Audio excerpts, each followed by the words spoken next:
Welcome, my name's Jeff Driver, General Manager Business Development for AMCIL Investments. I have with me today Mark Freeman, who's the CEO and Portfolio Manager for AMCIL.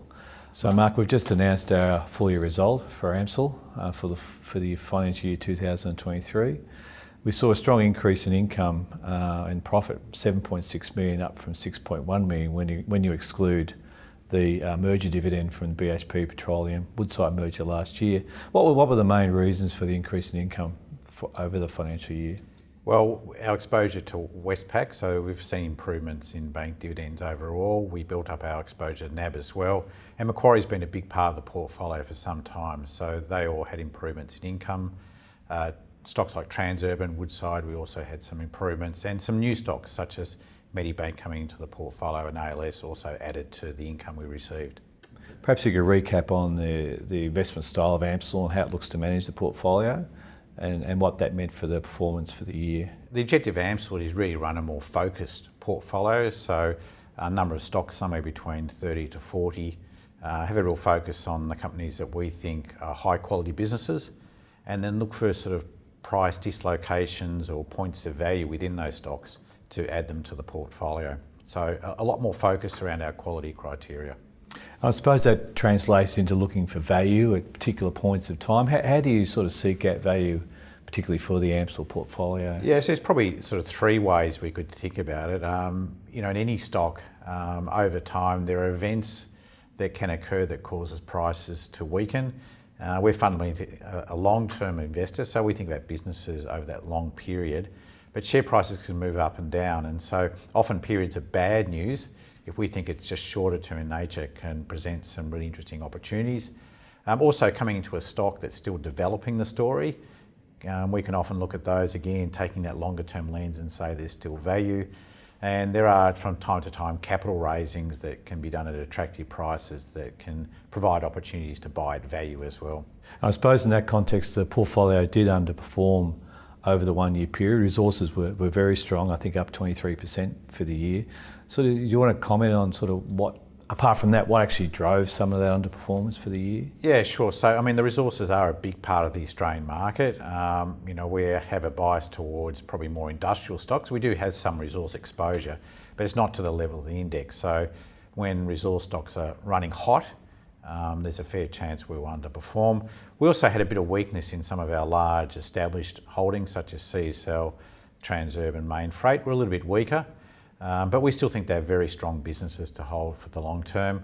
And look, we had a couple of stocks that was probably disappointed a little bit in Iris and PEXA. We've subsequently exited those positions, but they were weaker as well.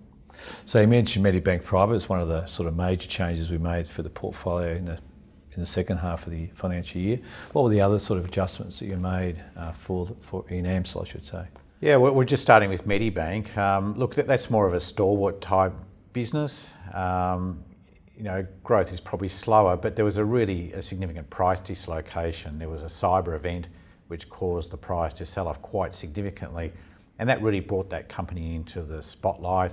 Very strong balance sheet, well run, attractive dividend yield, but again, not a lot of high growth, but those sort of events can provide a bit of an opportunity for AMCIL to step in. We had some other opportunities in what I would call more stalwart type companies. NAB's been weak more recently. I guess that really started with the weakness in the US banks, and there are concerns over the prospects here. But we think the banks have very strong balance sheets, and if you can get them at the right price, they still provide attractive franked dividends. We also add a little bit to our ALS holding, which is a bit cyclical, but again, there was some events there. There was a change in CEO, the stock got sold off. We still think it's a good business, and that gave us a chance to add that into the portfolio. If we think about, I guess, some other events that occur, if you think of some of our more growth-oriented stocks, high-quality growth stocks, I guess two of the newer ones to come in. Xero we added to the portfolio. There's been a period of weakness around that stock. Again, there was concerns about the prospects, change in CEO,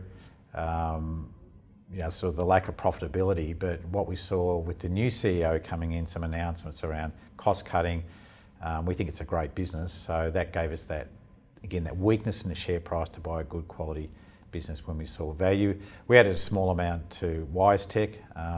That was probably more of a continuation of a story.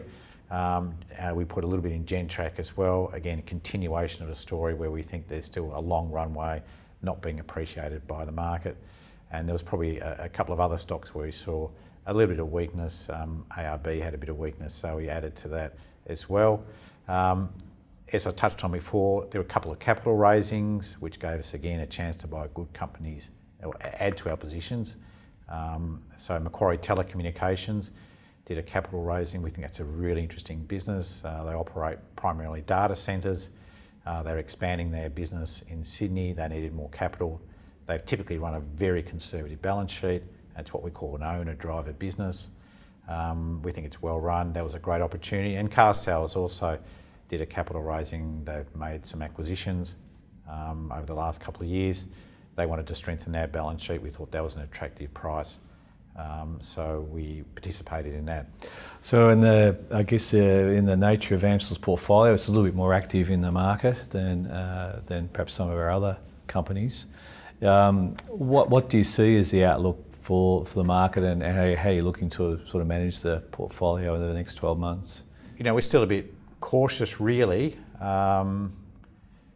There's the strength in interest rate increases is quite substantial. We haven't seen something like that for a long time, and it has concerned us. I think it's concerned the entire market, really. But to this point, companies have held up pretty well, and I guess this is the nature of investing into businesses.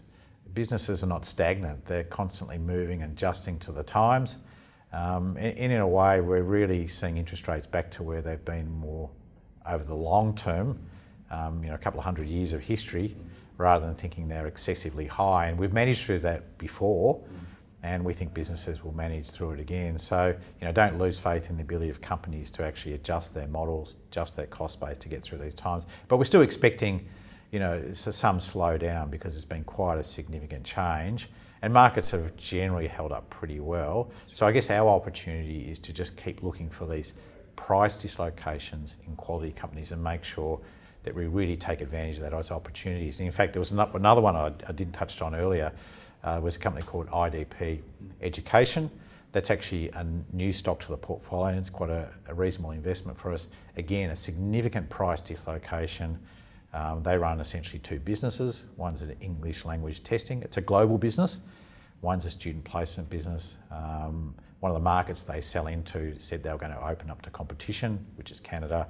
It's a decent part of their earnings, but it's not the whole story.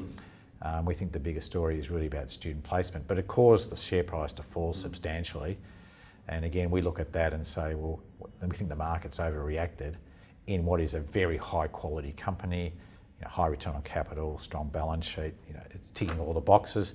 So that gives us that opportunity. So we probably think we're in that sort of market where we just have to keep watching our list of quality companies and keep looking for these price moves to keep topping up the positions that we want to add more to. Okay. Thanks, Mark. Thanks for your time, and thanks everyone for joining us today. Thank you.